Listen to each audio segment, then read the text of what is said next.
12th exam நடக்குது பாருங்க. பிள்ளைங்களுக்கு கர்த்தர் நல்ல மதிப்பெண்கள் தருவாராக.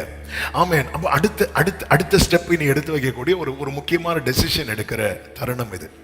நீங்க உங்களுக்கு 1000 விருப்பங்கள் இருக்கும், எல்லாம் ரைட். எல்லாவற்றுக்கும் மேல நம்முடைய ஆசை விருப்பங்களை எல்லாம் சிலுவையில் அறைந்து விடுங்கள் என்று இருக்கிறது. சிலுவையில் எப்படி, எந்த சிலுவையில போய் அறையணும்? தேவ சமூகத்துல கொண்டு வச்சிருங்க. ஆண்டவர் சமூகத்தில், ஆண்டவரே உங்க சித்தம் என்ன? ஆண்டவர் என் வாழ்க்கையை குறித்து ஏற்கனவே நீங்க டிசைன் பண்ணிட்டீங்க, பிளான் பண்ணிட்டீங்க. அதற்கு எந்த படிப்பு எனக்கு தேவையோ அதற்கான டோரை ஓபன் பண்ணுங்கப்பா.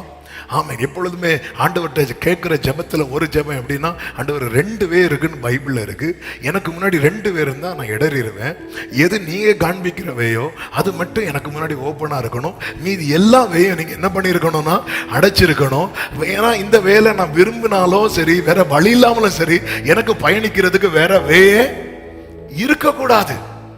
நம்முடைய நிலைமையை நம்ம அறிந்து, நம்ம உணர்ந்து, நம்ம புரிந்து ஆண்டவர்கிட்ட சொல்லணும். ஆண்டவரே, நீங்க ஃபியூச்சர்ல நீங்க என்ன குறித்து ஒரு பெரிய திட்டம் வச்சிருக்கிறீங்க ஆண்டவரே, அந்த திட்டத்துக்கு எது எனக்கு செட் ஆகுமோ அதுக்கேற்ற நிலையில என்ன டைரக்ட் பண்ணி கொண்டு போங்கப்பா.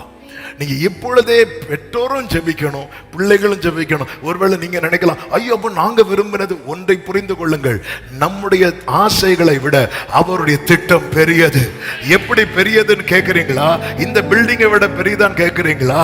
எவரெஸ்ட் சிகரத்தை விட பெரியதா என்று கேட்கிறீர்களா? பூமிக்கு வானம் எவ்வளவு உயரமா இருக்கிறதோ அப்படி உங்களை குறித்த தேவனுடைய நினைவுகள் இருக்கிறது. நம்புறவங்க கைகளை உயர்த்தி ஆமென் சொல்லுங்க பார்க்கலாம். ஆமென் சொல்லுங்க பார்க்கலாம்.